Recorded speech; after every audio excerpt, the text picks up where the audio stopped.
नमस्कार दोस्तों, आर के हिंदी स्टोरी में आपका स्वागत है। आइए सुनते हैं भगवती चरण वर्मा की लिखी कहानी इंस्टॉलमेंट। चाय का प्याला मैंने होठों से लगाया ही था कि मुझे मोटर का हॉर्न सुनाई पड़ा। बरामदे में निकलकर मैंने देखा चौधरी विशंभर सहाय अपनी नई सेवरले 6 पर बैठे हुए बड़ी निर्दयता से इलेक्ट्रिक हॉर्न बजा रहे हैं। मुझे देखते ही वह हेलो गुड इवनिंग सुरेश कहकर कार से उतर पड़े। गुड इवनिंग चौधरी साहब, अभी चाय पीने बैठा ही था, बड़े मौके से आए। चौधरी विशंभर सहाय गठे वदन के लंबे से युवक थे। उम्र करीब 25 वर्ष की थी। रंग सांवला, चेहरा लंबा और मुख की बनावट बहुत सुंदर। बाल बीच से खींचे हुए, कलम कान के नीचे तक और दाढ़ी मूछ साफ। चेहरे पर पाउडर और क्रीम की एक हल्की सी अस्पष्ट तह। वह धारीदार सिल्क की शेरवानी पहने और उनकी टोपी जिसे वह हाथ में लिए थे उसी कपड़े की थी। गरारेदार पैजामा, पैर से मोजा नदारद, लेकिन पेटेंट लेदर का ग्रीशियन पंप। चौधरी विशंभर सहाय के पिता चौधरी हर सहाय अवध के एक छोटे मोटे तालुकेदार थे। विशंभर सहाय अपने पिता की एकमात्र संतान थे, लेकिन लड़कर प्रयाग चले आए थे। पिता और पुत्र के स्वभाव में काफ़ी समता होते हुए भी हल्की हल्की बातों में आपस में गहरा मतभेद रहता। चौधरी हर सहाय और चौधरी विशंभर सहाय शराब में बराबर रुपया खर्च करते, लेकिन जहां पिता महुए के ठर्रे की 1.25 बोतल पी जाते थे, वहां पुत्र विस्की के 2 पेगों से संतुष्ट हो जाया करते थे। न पिता वेश्यागामी थे न पुत्र। केवल पिता की रियासत कुछ जवान वारिसों और चमारिनों पर 10-15 रुपये महीना खर्च कर दिया करते थे, तो पुत्र नगर में सोसाइटी गर्ल्स की दावत पर तथा उनकी खेल तमाशे दिखलाने में 10-15 रुपये महीना खर्च कर दिया करते थे। पिता और पुत्र दोनों को ही राजनीति में रुचि थी, लेकिन जहां पिता अमन सभा के सभापति थे, वहां पुत्र कभी कभी खद्दर पहनकर कांग्रेस मंच से व्याख्यान दिया करते थे। परिणाम स्पष्ट था। एक दिन पुत्र ने पिता को वेग में भूसा भरने वाली कोठरी में बंद कर दिया था और गांव में फिर वापस न आने की कसम खाकर शहर की राह पकड़ी। 12 घंटे तक गुम रहने के कारण काफ़ी छानबीन करने के बाद चौधरी हर सहाय उस भूसे वाली कोठरी से बरामद किए गए। अपने पुत्र की नालायकी पर चौधरी हर सहाय बहुत क्रोधित हुए और उन्होंने अपना पिस्तौल निकाला। पति का यह उग्र रूप देखकर चौधराइन साहिबा अर्थात चौधरी हर सहाय की पत्नी या चौधरी विशंभर सहाय की माता ने स्वरों के साथ रोना आरंभ किया।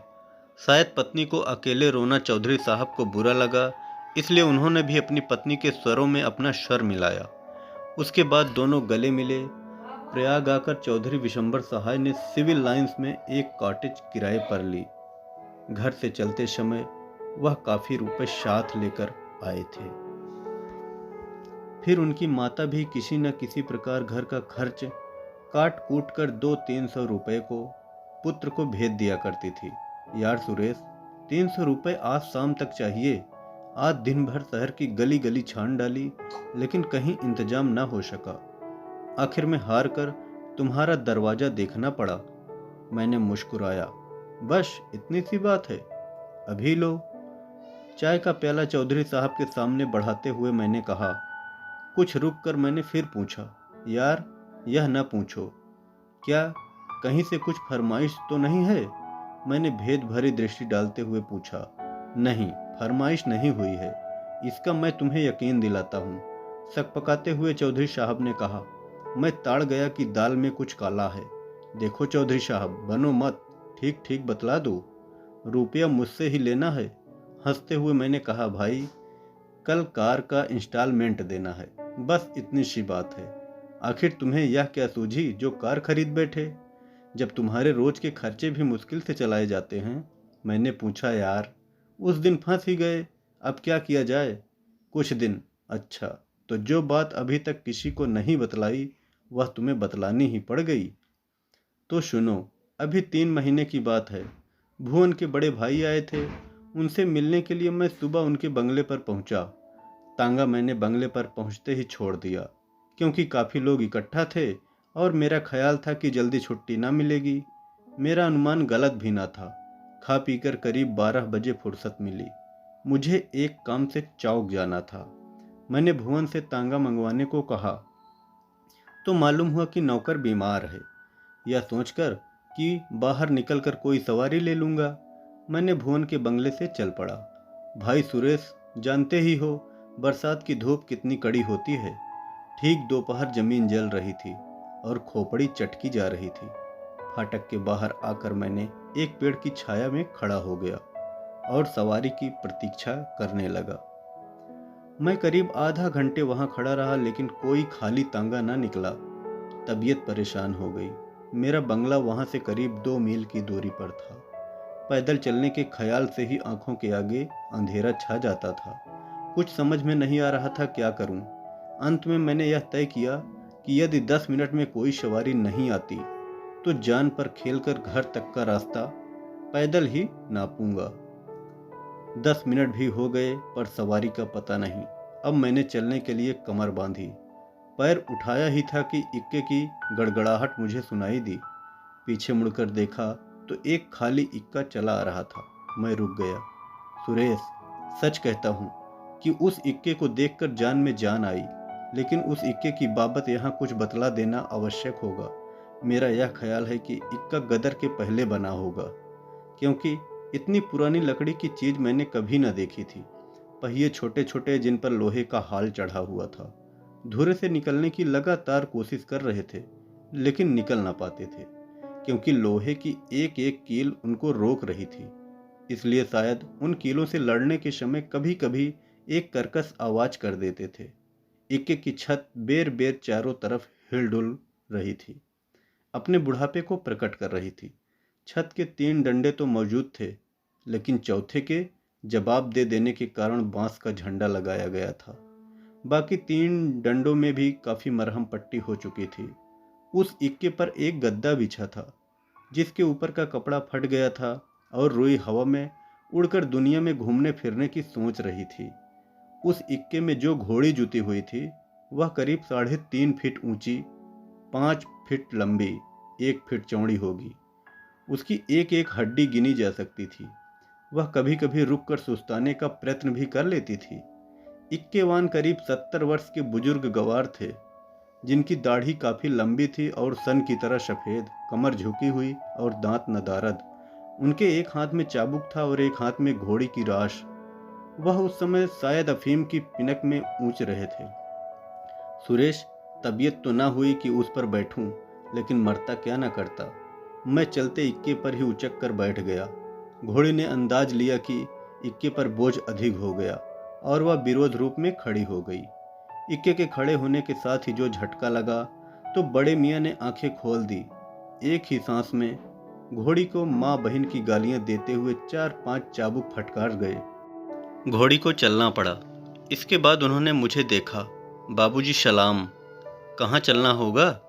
बस सीधे चलो, मैंने कहा, क्योंकि मेरा बंगला उसी सड़क पर था। थोड़ी दूर चलने के बाद एक तांगा मेरी दाहिनी ओर से आगे बढ़ा। मैंने देखा कि उस तांगे पर 2 स्त्रियां बैठी थी। उन दोनों को तुम जानते हो? प्रभा और कमला। ये दोनों जब मैं यूनिवर्सिटी में था मेरे साथ पढ़ती थी। इधर इन दिनों इन दोनों से मेरी दोस्ती कुछ थोड़ी सी गहरी हो गई थी। सुरेश, क्या कहूँ, इनको देखते ही मेरा चेहरा पीला पड़ गया, कलेजा धक से हो गया। अगर इन्होंने मुझे इस इक्के पर देख लिया तो एकदम मैंने अपना मुंह उधर से फेर लिया, लेकिन बदकिस्मती से मैं ही अकेला उस इक्के पर था। अगर और सवारियां होती तो शायद मैं छिप भी जाता। तांगा तेजी के साथ बढ़ा जा रहा था, लेकिन एकाएक धीमा हो गया। मैं उस समय पीछे देख रहा था। मैंने सोचा कि तांगा चाहे लाख धीमा किया जाए, मेरे इक्के को नहीं पा सकता। यह सोचकर मैंने संतोष की गहरी सांस ली, लेकिन एकाएक तांगा रुक गया और प्रभा तथा कमला दोनों ही जोर से खिलखिलाकर हंस पड़ी। सुरेश, तुम नहीं जान सकते उस वक्त मेरी क्या हालत थी। लज्जा और क्रोध से मेरे मुख का रंग बेर बेर बदल रहा था। दिल में तरह तरह के ख्याल आ रहे थे। कभी तबीयत होती थी कि इस इक्के वाले की जान ले लूं, कभी अपनी ही जान लेने की सोचता था। फिर कभी उन दोनों का गला घोट देने की तबीयत होती थी, लेकिन मैंने अपना मुंह सामने ना किया। मैंने भी इक्के वाले से कहा, इक्का रोक दो, लेकिन काफ़ी देर तक तांगे ने चलने का नाम ना लिया, तो मुझे मजबूरन इक्के वाले से कहना पड़ा, इक्का मोड़ लो। और मैं जहाँ से चला था वहीं लौट आया। इतना अपमानित मैंने जीवन में कभी ना हुआ था। मैं तय कर लिया कि मैं इन दोनों को दिखला दूंगा कि मेरे पास कार है और मैं इस प्रकार अपने आत्मसम्मान पर लगे हुए धब्बे को धो डालूंगा। उसी दिन शाम को मैंने यह कार ले ली। पास में रुपया न था, इसलिए इंस्टॉलमेंट सिस्टम पर यह कार लेनी पड़ी। मैं हंस पड़ा। अच्छा, इस तरह से कार आई। खैर, कार आ तो गई। चौधरी विशंबर सहाय ने चाय का दूसरा प्याला बनाते हुए कहा, यार सुरेश, यह कार मैं नहीं रख सकता, अपना खर्च चलाना ही मुश्किल पड़ रहा है। कार तो एक बला पीछे लगी, लेकिन क्या करूं, मजबूर हूं। जिस दिन से कार ली है उस दिन से मैंने दोनों की शक्ल ही नहीं दिखलाई दी। आज 2 महीने से दिन रात कार पर चक्कर लगा रहा हूँ। शहर की हर एक सड़क छान डाली और उनके मकान के तो न जाने कितने चक्कर लगा डाले, सिर्फ इसलिए कि वे मुझे कार पर कहीं देख लें। लेकिन न जाने कहाँ गायब हो गई कि उनका पता ही नहीं लगता। जिस दिन उन्होंने यह कार देखी उसके 2-4 दिन बाद ही मैं यह कार बेच दूंगा। बाबा, मैं कार से बाज आया। अच्छा, अब इंस्टॉलमेंट के लिए रुपया तो निकालो। कहानी कैसी लगी कमेंट में ज़रूर बताएं।